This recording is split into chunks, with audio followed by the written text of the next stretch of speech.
Будущие создатели игр, дизайнеры, копирайтеры и просто те, кто видит себя в области развития IT-технологий. Первая встреча студенческого клуба разработчиков проходит здесь, как и положено, по-современному. Никаких скучных лекций, сложных терминов и нагнетающей обстановки, уникальные возможности развития личности и преимущества перед традиционным консервативным поиском информации. Выступления на различные темы, начиная от дизайна и заканчивая разработкой стартапа. Но сначала знакомство. Google Blog написал о нас статью, конкретно обо мне. Я думала, она будет общая про ингушетию, но они решили сделать историю успеха маленькой девочки в маленьком регионе, которая еле как называется в IT. И вот эта статья. В ней написали, что я развиваю, развивалась непопулярные в регионе профессии, а конкретно, посмотрите сейчас, rural community. Сельская местность. Просто я поняла, к чему это было. Первый спикер Луиза Оздоева, она же в роли лидера клуба. Сейчас ее главная цель – создать сообщество людей, которые заинтересованы в технологиях Google. Хотят приобрести новые навыки, знания и попрактиковаться. Эта идея ко мне пришла не самостоятельно. Мне помогли с этим ребята из более старшей команды, опытных разработчиков, которые тоже присутствуют на территории Ингушетии. Это ГДГ «Магаз». У этих ребят я проходила многочисленные курсы, я ходила на их мероприятия, и так я оказалась одной из них. И они предложили мне создать такое же сообщество, только для студентов, поскольку такая программа была у Гугла.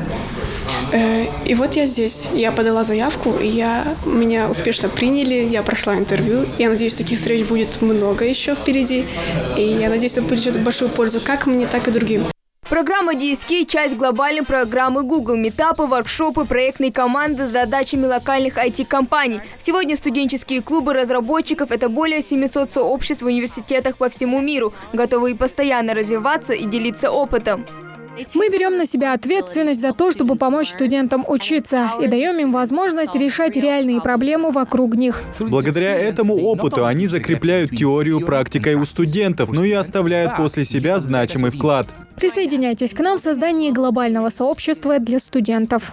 3 жеста в секунду и дружеский настрой – вот главная тактика выступлений Тимирхана Нальгиева. Сегодня в окружении живых носителей информации парень погружает слушателей в мир графического дизайна, а также рассказывает, как создать качественный контент и привлечь внимание покупателя. Выбирая определенную аудиторию, вы должны понимать, что их интересует в первую очередь, и от их взглядов, от их интересов, отталкиваясь, и стараться ответить на тот вопрос, который их будет, возможно, интересовать, чтобы, перейдя на вашу страницу, читая ваш пост, читая именно данный текст, чтобы человек ассоциативно в голове возникала такая идея. Это то, что мне было нужно, это то, что меня интересовало. Спасибо им, какие они молодцы, подпишусь, куплю у них что-нибудь и дальнейшее взаимодействие. В планах Тимирхана основать художественную школу по обучению рисованию, где они смогут выработать собственный стиль. Поэтому сразу после выступления небольшой конкурс, где ребятам предстоит за минуту прорекламировать определенный продукт. Главный приз – футболка с уникальным светодиодным дизайном.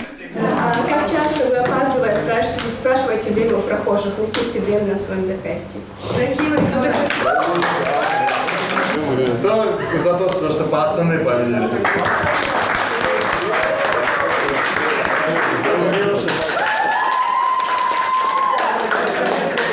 Главное преимущество IT-индустрии – не привязывать людей к одному месту и работать в разных концах планеты одновременно. Это именно то, что нужно современной молодежи. Для меня это очень хороший повод начать что-то делать, изучать.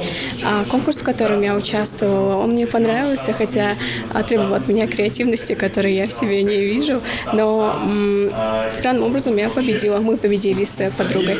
И надеюсь, что я буду продолжать в этой сфере свое развитие, и подобные мероприятия будут все чаще проходить в Ингушетии.